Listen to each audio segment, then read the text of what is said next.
Hello everyone, welcome back to my channel. I am Barsha Marik and I am second year BSc nursing student. আজকে ভিডিওতে আমি তোমাদের সাথে share করতে চলেছি অল অ্যাবাউট মাই কলেজ।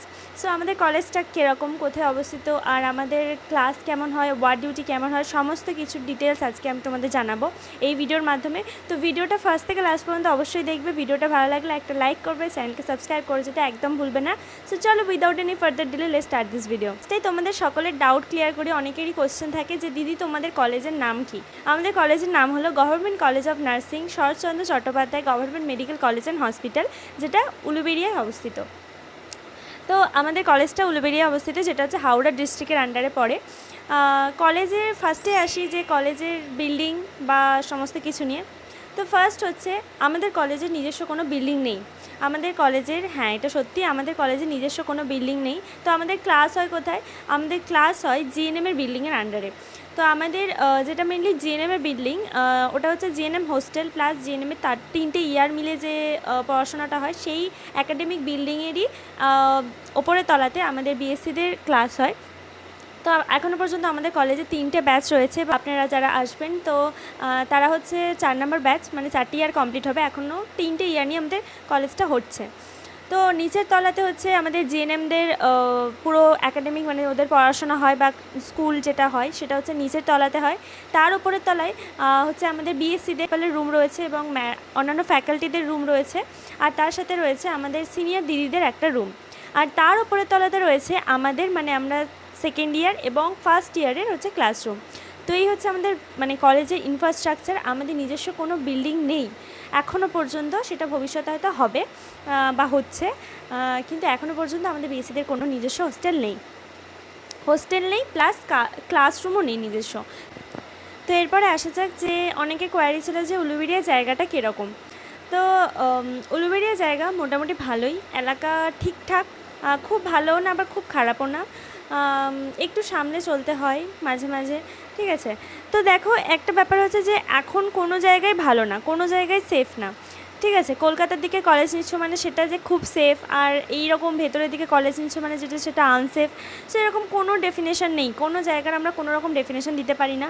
সবটাই নিজের ওপরে নিজেকে সামলে থাকতে হয়, নিজেকে সিচুয়েশন ওয়াইজ, এলাকা ওয়াইজ নিজেকে বুঝে শুনে সেইভাবে চলতে হয়। তো সেরকম উলুবেড়িয়াও ঠিকঠাক জায়গা, পৌরসভা এলাকা। এখানে অনেক ফেসিলিটি তোমরা পেয়ে যাবে আশেপাশে, মানে যারা খেতে ভালোবাসে বা যারা শপিং করতে ভালোবাসে। তো আমাদের কলেজ যেটা উলুবেড়িয়া এইচডি হসপিটাল নামে পরিচিত, সেটা হচ্ছে আমরা মানে যারা চয়েস ফিলিং করবে বা অন্যান্য চয়েস ফিলিংয়ে বা অন্যান্য যে কোনো জায়গা অফিসিয়ালে তোমরা দেখতে পাবে যে উলুবেড়িয়া এইচডি হসপিটাল নামে পরিচিত, কারণ এটা কিছুদিন আগে পর্যন্ত এইচডিই ছিল, কিন্তু রিসেন্ট এটা গভর্নমেন্ট মেডিকেল কলেজে পরিণত হয়েছে, তাই এই নামটা। তো এবার আসা যাক যে ডিউটি নিয়ে, ওয়ার্ড ডিউটি কেমন আর কোথায় যেতে হয়, আমাদের দূরে যেতে হয় নাকি আমাদের নিজস্ব হসপিটালে ওয়ার্ড ডিউটিগুলো হয়। তো আমাদের নিজস্ব হসপিটাল রয়েছে, আর আমাদের ওয়ার্ড ডিউটির বেশিরভাগটাই কিন্তু নিজস্ব হসপিটালেই ডিউটি পড়ে টিল থার্ড ইয়ার, মানে থার্ড ইয়ারও না, ঠিক সেকেন্ড ইয়ার পর্যন্ত বেশিরভাগ ডিউটি তোমার কিন্তু আমাদের নিজস্ব হসপিটালে হয়। ফার্স্ট ইয়ারটা পুরোটাই হসপিটালের ডিউটি হবে। সেকেন্ড ইয়ারে থার্ড সেমিস্টারটাও কিন্তু অনেকটা নিজেদের কলেজেই হয়, মানে নিজেদের হসপিটালে আমাদের ডিউটি দিতে হয়। বাট একটা ব্যাপার হচ্ছে তুমি যেই কলেজেই ভর্তি হও না কেন তোমাকে কিন্তু বাইরে যেতেই হবে। তো এটা হচ্ছে এরকমই যে তুমি যেই কলেজে ভর্তি হও, তুমি যদি আশা করো যে 4টে বছর আমি কোথাও যাবো না কলেজ থেকে, তাহলে কিন্তু এটা একদমই ভুল। তোমাকে বাইরে যেতেই হবে, অন্যান্য জায়গায় তোমাকে ডিউটি করতেই হবে। আমাদের অনেকগুলো ডিপার্টমেন্ট বাইরে যেতে হয়েছে, যেমন আমাদের হচ্ছে অঙ্কোলজি, যেটা ক্যান্সারের ডিপার্টমেন্ট, সেটা আমাদের বাইরে যেতে হয়েছে ক্যালকাটা ন্যাশনাল ক্যান্সার ইনস্টিটিউশনে, সেখানে হয়েছে। তো এরকম অনেক ডিপার্টমেন্ট তোমরা পাবে, যত উঁচু ইয়ারে উঠবে তত বিভিন্ন অনেক নতুন নতুন ডিপার্টমেন্ট থাকবে, যেগুলোর জন্য কিন্তু তোমাদের বাইরে ডিউটি যেতেই হবে। অনেক শপিং মল রয়েছে, অনেক ঠিকঠাক খাওয়া দাওয়া খেতে পারবে। তো এক কথায় বলতে গেলে মোটামুটি আমার ক্ষেত্রে 7 আউট অফ 10 উলুবেড়িয়াকে আমি দিতে পারি।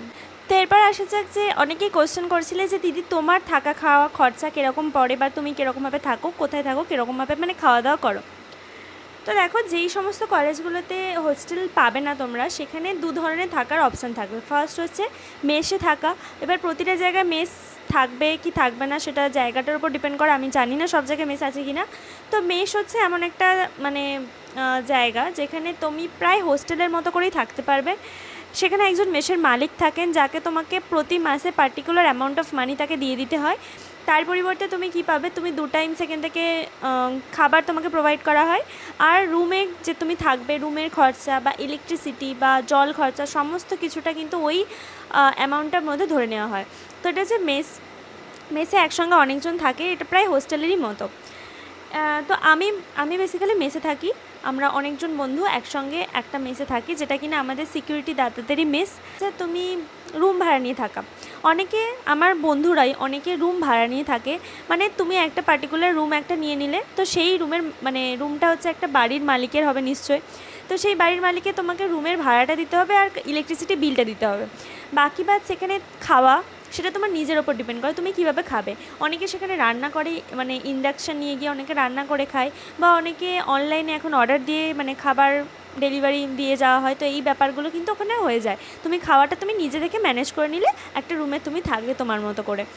তো দুদিকেরই অনেক সুবিধা রয়েছে, অনেক অসুবিধা রয়েছে, সেটা তোমার উপর ডিপেন্ড করে তুমি কীরকমভাবে থাকতে অভ্যস্ত, কীরকম পরিবেশে সবার সাথে থাকতে তোমার বেশি ভালো লাগে, নাকি একা একা থাকতে তোমার বেশি ভালো লাগে। তো এটা নিজেদের উপর ডিপেন্ড করে তোমরা ঠিকঠাক করতে পারো। তো আজকের ভিডিওটা এত দূরই। আই হোপ আমি অনেকটা পয়েন্ট কভার করেছি, তোমাদের অনেকের কোশ্চেনের তোমরা অ্যান্সার পেয়ে যাবে এই ভিডিওর মাধ্যমে। আর যারা যারা উলুবেড়িয়া এসডি হসপিটাল চয়েস ফিলিংয়ে রেখেছো, মানে আমাকে অনেক কমেন্ট করছিলে তোমরা যে আমি এই কলেজটা নিতে চাই, তো নিতে পারো। ঠিকঠাক কলেজ, নতুন কলেজ। এখানে কিন্তু কোনো র্যাগিং হয় না, বা কোনো র্যাগিংয়ের যাদের ভয় রয়েছে, আমাদের কলেজ একদম র্যাগিং ফ্রি। ঠিকঠাক কলেজ, তোমরা রাখতে পারো। তো আই হোপ অনেক কোশ্চেনের অ্যান্সার তোমরা অনেকে পেয়ে গেছো। তো আজকে ভিডিওটা এত দূরই। ভিডিওটা ভালো লাগলে একটা লাইক করবে, চ্যানেলকে সাবস্ক্রাইব করে যেতে একদম ভুলবে না। আর কিছু দিন পরেই আমার চ্যানেলে 500 সাবস্ক্রাইবার পূর্ণ হয়ে যাবে, যারা আমার ভিডিও দেখতে ভালোবাসেন। Thank you so much for supporting me. আমি চেষ্টা করবো আরও ভিডিও বানানোর। যেহেতু এক্সাম চলছিল, আর সামনে এখন আমাদের রিটেন এক্সাম শেষ হয়েছে, বাট এখনও আমাদের প্র্যাকটিক্যাল এক্সাম বাকি রয়েছে। তো জানি না কতটা কি বানাতে পারবো, কিন্তু আমি খুব তাড়াতাড়ি আবার ভিডিও আনার চেষ্টা করব। ভিডিওটা ভালো লাগলে একটা লাইক করবেন, শেয়ার করবেন, আমার চ্যানেলকে সাবস্ক্রাইব করে যেতে একদম ভুলবেন না। আপনাদের যার যা কোয়ারি রয়েছে সেগুলো আমার কিন্তু কমেন্টে আমাকে অবশ্যই জিজ্ঞাসা করবেন। আমি অ্যান্সার দিতে পারলে দেবো, নয়তো আমি আবার ভিডিওর মাধ্যমে আপনাদের কোয়ারিগুলো ফুলফিল করার চেষ্টা করব। সবাই খুব ভালো থাকবেন, সুস্থ থাকবেন। Thank you so much for watching my videos.